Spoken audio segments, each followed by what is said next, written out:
أجلا وتصفية حسابات القرناء. كوادر وأعضاء البككة كلما ارتقوا لمستوى القيادة أكثر كلما كانت نسبة اغتيالهم وتصفية حساباتهم أكبر. تصفية حسابات الكوادر والأعضاء المتقدمين ليست من سياسة البككة، بل تأسست البككة هكذا، وكلما ارتقى قادر في البككة لمستوى القيادة تمت تصفية حساباته واغتياله بأوامر من القائد الأكبر للبككة. كان حركة الثوريين في شمال كردستان وتنظيم كاوا من كبرى القوات في شمال كردستان لغاية عام 80، وقد تعرض كوادرها لتصفية الحسابات والاغتيالات في الداخل على يد الدولة وفي الخارج على يد البككة. فلم يكن أجلا يقبل أن يكون له ند أو بديل منافس في القيادة، وكان يعرف باسمه الحركي هافال علي. خيري دورموش كان أحد أعضاء وكوادر البككة المتقدمين. عند إلقاء القبض عليه قال له قاضي مدينة آمد أبوتشي أي أجلاني، فأجاب خيري هذه من إحدى ألاعيب الدولة الدنيئة وهو تهديد لنا، فنحن تنظيم سياسي وهذا التنظيم لا يدار من قبل شخص واحد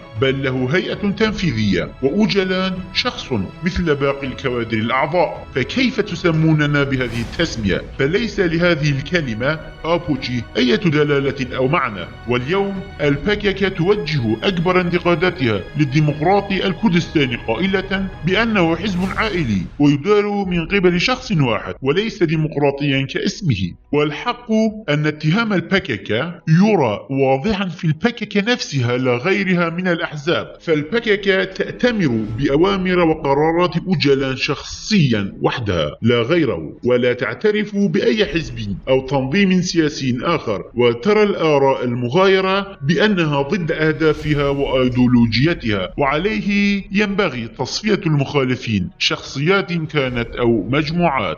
البككة تغتال عامة الكوادر المتقدمين بتهمة الخيانة والتجسس. ما بين سنتي 80 و 86 تم اغتيال كافة معارضي البككة بأمر أجلان، وقبل اغتيالهم وتصفيتهم يتم اتهامهم بالخيانة والتجسس لصالح الأعداء، ونستطيع الاتيان بأمثلة بهذا الصدد. سمير تشاتين كونكور أحد مؤسسي البككة، شخصية قوية وبارعة في السياسة. خلال حقبة الثمانينات اعترض تشاتين على القيادة الوحدوية للبككة من قبل أجلان مطالبا بنظام ديمقراطي لها، وفي مؤتمر البككة عام 82 اعترض على قيادة أجلان ورئاسته للبككة، فبعثه أجلان لأوروبا، وهناك توسعت قاعدة سمير الشعبية وتقوت، فشعر أجلان بالخطورة فدعاه للعودة. ووصف سمير شخصية أجلان بالدكتاتورية، منتقدا البككة دائما حتى يوم اغتياله عام 85 في ستوكهولم. عدا سمير فهناك كوادر وأعضاء مؤسسين للبككة تم اغتيالهم وتصفية حساباتهم،